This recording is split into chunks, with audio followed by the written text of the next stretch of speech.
മഹത്വമുള്ള ആദർശത്തിൽ ജീവിക്കുമ്പോഴാണ് ഒരാൾ മഹാനായി തീരുന്നത്.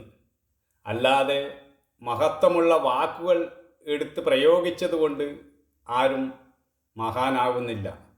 അവർ അതെടുത്ത് പ്രയോഗിക്കുമ്പോഴും അവരുടെ ഉള്ളിലുള്ള കള്ളത്തരവും ചതിയുമൊക്കെ അവരറിയാതെ തന്നെ പുറത്തു വരും. ശരിയായ ആത്മീയമായ ഉണർവുള്ള ഒരാളും തന്നെ കള്ളപ്പണം വെളുപ്പിക്കുവാനോ ഭരണഘടനയെ ലംഘിക്കുവാനോ മറ്റുള്ളവരുടെ അക്കൗണ്ടിലെ പണം തട്ടിയെടുക്കുവാനോ ശ്രമിക്കുകയില്ല. അങ്ങനെ ശ്രമിക്കുന്നുണ്ടെങ്കിൽ തീർച്ചയായും നമ്മൾ തിരിച്ചറിയേണ്ടത് അവർക്ക് ആത്മീയമായ ഉണർവില്ല എന്നു തന്നെയാണ്. കാരണം സ്വസ്വരൂപത്തിൽ ശാന്തി സ്വരൂപത്തിൽ ഇരിക്കുന്നവർക്ക് എന്തിനാണ് പണം? അവർ ന്യായമായ രീതിയിൽ വരുന്ന പണം പാവങ്ങൾക്ക് കൊടുത്തുകൊണ്ടിരിക്കും. അങ്ങനെയാണ് നമ്മുടെ ഋഷീശ്വരന്മാരൊക്കെ ചെയ്തുകൊണ്ടിരുന്നത്. അല്ലാതെ വളഞ്ഞ വഴിയിലൂടെ ദുർമാർഗത്തിലൂടെ പണമുണ്ടാക്കാനൊന്നും ഒരു മഹാത്മാക്കളും ഇന്ന് വരെ ശ്രമിച്ചിട്ടില്ല. അങ്ങനെ ആരെങ്കിലും ശ്രമിച്ചാൽ അത് സമൂഹം തിരിച്ചറിയേണ്ടത് അവരുടെ ലക്ഷ്യം ആത്മീയതയെ മറയാക്കിക്കൊണ്ട് പണം സമ്പാദിക്കുക എന്നതാണ്. ഇതിന് കൊടപിടിച്ചു കൊടുക്കുന്നത് പല രാഷ്ട്രീയ നേതാക്കന്മാർ തന്നെയാണ്. അവരവിടെ പോവുകയും അവരെടുത്തുനിന്ന് പണം വാങ്ങിക്കുകയും ചെയ്യുകയും പിന്നെ അവർക്ക് ഈ തെറ്റിനൊക്കെ കൂട്ടുനിൽക്കേണ്ടി വരികയും ചെയ്യുന്നു. അതുകൊണ്ട് തന്നെ സമൂഹത്തിൽ ഭരണഘടന നടപ്പിലാക്കാൻ ഇത്തരക്കാർക്ക് കഴിയുന്നില്ല. ഒരു സാധാരണക്കാരൻ്റെ തെറ്റുകൾ മാത്രമേ ചാനലുകളും മറ്റു വാർത്തകളും പ്രസിദ്ധീകരിക്കാറുള്ളൂ. സമ്പന്നനെതിരെ ഒരു വാർത്ത കൊടുക്കാൻ പോലും തയ്യാറാകുന്നില്ല. ഇതെല്ലാം കാണിക്കുന്നത് എങ്ങനെയെങ്കിലും പണമുണ്ടാക്കിയാൽ ഈ ലോകത്ത് എന്തും കാട്ടിക്കൂട്ടാം എന്ന ഒരു അവസ്ഥയാണ്.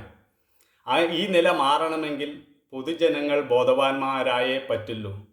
കാരണം ആത്മീയത ഇന്ന് പണമുണ്ടാക്കുവാനുള്ള ഏറ്റവും നല്ല മാർഗമായി കാണുന്നവരുണ്ട്. മറ്റു ബിസിനസ്സിലൊക്കെ നഷ്ടം വരും, ചിലപ്പോൾ അത് പൊളിഞ്ഞ് പൊട്ടി പാപ്പറായി പോയെന്ന് വരും. ഇതിൽ യാതൊരു നഷ്ടവുമില്ല. ഇതിനെ നിലനിർത്തുന്നത് അന്ധവിശ്വാസികളും ദുർബലരുമായിട്ടുള്ള കുറേ ആളുകളാണ്. അവരുടെ തലയിൽ പറഞ്ഞു കയറ്റിയിരിക്കുകയാണ് പാപമുണ്ടാവും, ഇങ്ങനെയുള്ള മഹാത്മാക്കളോട് പറഞ്ഞ് ജന്മജന്മാന്തരമായ പാപം അനുഭവിക്കേണ്ടി വരും എന്നൊക്കെ പറഞ്ഞ് ഭയപ്പെടുത്തുകയാണ്. മനുഷ്യൻ്റെ തലച്ചോറിൽ ഇത്തരം ഭയങ്ങൾ കയറ്റിവിട്ടാൽ പിന്നെ അതിൽ നിന്ന് മാറി ചിന്തിക്കണമെങ്കിൽ അത്ര എളുപ്പമൊന്നുമല്ല. ഭയപ്പെടുത്തിയാണ് ആളുകളിൽ നിന്ന് പണം തട്ടിയെടുക്കുന്നത്. ഇത്തരക്കാരാണ് സനാതന ധർമ്മത്തെ നശിപ്പിക്കുന്നതും. സനാതന ധർമ്മം പറഞ്ഞത് തത്വമസി, അത് നീയാകുന്നു എന്നതാണ്. അഹം ബ്രഹ്മാസ്മി, പ്രജ്ഞാനം ബ്രഹ്മ.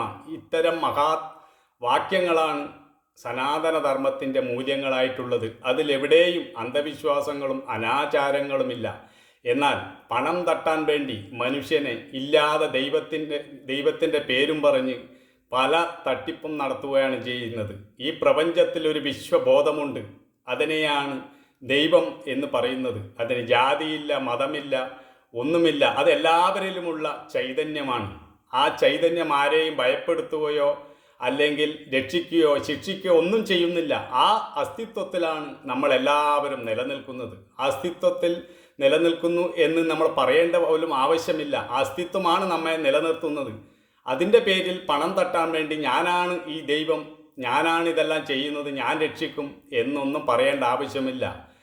അങ്ങനെ പറയുന്ന ദൈവങ്ങളൊക്കെ രോഗം വരുമ്പോൾ മരുന്ന് കഴിക്കുന്നുണ്ട്. അങ്ങനെയുള്ള ദൈവത്തിൻ്റെ അടുത്ത് എത്രയോ പേര് ആക്സിഡൻറ്റിൽ മരിച്ചിട്ടുണ്ട്, ക്യാൻസർ വന്ന് മരിച്ചിട്ടുണ്ട്, രോഗം വന്ന് മരിച്ചിട്ടുണ്ട്. ദൈവം പോലും ഷുഗർ വന്നാൽ അതിന് ഇൻസുലിൻ എടുക്കുന്നുണ്ട്, മരുന്ന് കഴിക്കുന്നുണ്ട്, ഇതെല്ലാം ചെയ്യുന്നുണ്ട്. പിന്നെ ദൈവത്തിന് എന്താ മറ്റുള്ളവരിൽ നിന്ന് വ്യത്യാസമുള്ളത്? 9 വാതിലുള്ള ഒരു ശരീരമാണ് എല്ലാവരുടെതും. അതിനെ ആണ് പുരം എന്ന് പറയും. ആ ശരീരത്തിലാണ് എല്ലാവരും വസിക്കുന്നത്. എത്ര വലിയ ദൈവമാണെന്ന് പറഞ്ഞാലും ഭക്ഷണം കഴിച്ചില്ലേ നിലനിൽക്കാനാവില്ല.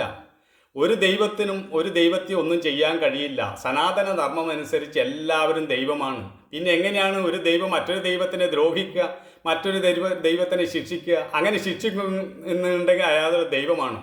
സൂര്യൻ ആരെയെങ്കിലും ശിക്ഷിക്കുമോ? സൂര്യൻ്റെ വെളിച്ചത്തിൽ പലരും തെറ്റ് ചെയ്യുന്നു, നല്ലത് ചെയ്യുന്നു. സൂര്യൻ അതിന് സാക്ഷിയല്ലേ? വായു ആരെങ്കിലും ശിക്ഷിക്കുകയോ രക്ഷിക്കുകയോ ചെയ്യുന്നുണ്ടോ? വായു ഇല്ലാതെ നമുക്കാർക്കെങ്കിലും നിലനിൽക്കാൻ കഴിയുമോ?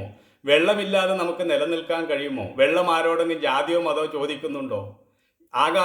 ആകാശത്തിലല്ലേ നമ്മളെല്ലാവരും നിലനിൽക്കുന്നത്. സ്പേസിലെ പിന്നെ എന്തെങ്കിലും നിലനിൽക്കാൻ പറ്റുമോ? അതുപോലെയാണ് ദൈവം. ആ ദൈവം ആരുടെയും കർമ്മഫലങ്ങൾ എടുക്കുന്നില്ല. ഗീതയിൽ ഭഗവാനും അത് വ്യക്തമായി പറഞ്ഞിട്ടുണ്ട്. ദൈവം ആരുടെയും പുണ്യവും പാപവും എടുക്കുന്നില്ല. പുണ്യത്തിലും പാപത്തിലുമുള്ളത് ദൈവമാണ്.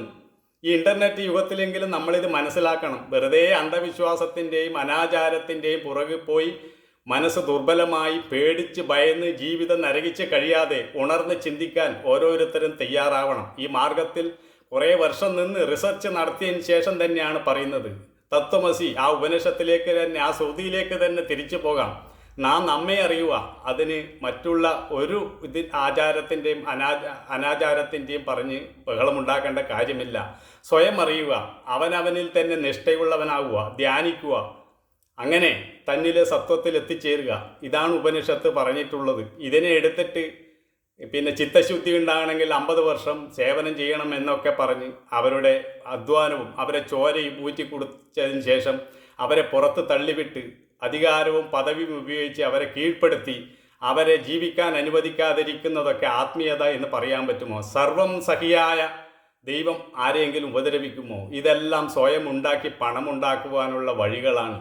എന്നിട്ട് വീണ്ടും വീണ്ടും ഞാൻ ശാന്തിക്ക് വേണ്ടി വന്നതാണ്, സമൂഹത്തിന് നീതി നടപ്പിലാക്കാൻ വന്നതാണ്, ധർമ്മം സ്ഥാപിക്കാൻ വന്നതാണ് എന്നൊക്കെ പറയുന്നവർ എങ്ങനെയാണ് ഇങ്ങനെ അധർമ്മം ചെയ്യുന്നത്? എങ്ങനെയാണ് ബാങ്കിനെ ബിനാമിയായി ഉപയോഗിക്കുന്നത്, ശിഷ്യന്മാരെ ബിനാമിയായി ഉപയോഗിക്കുന്നത്? ഇതെല്ലാം ഈ ആധുനിക കാലത്ത് ചർച്ചയാകേണ്ട ഒരു കാര്യമല്ലേ? ചർച്ചയാകാതിരിക്കില്ല.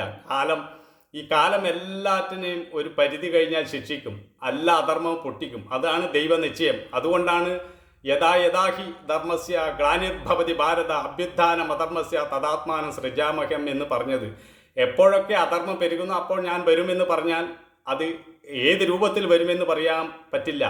ഒരു അധർമ്മം ഒരു ഭാഗത്ത് പെരുകുമ്പോൾ അതിനെതിർ ശക്തി മറ്റൊരു ഭാഗത്ത് ഉണ്ടാകുമെന്നാണ് അതിൻ്റെ അർത്ഥം.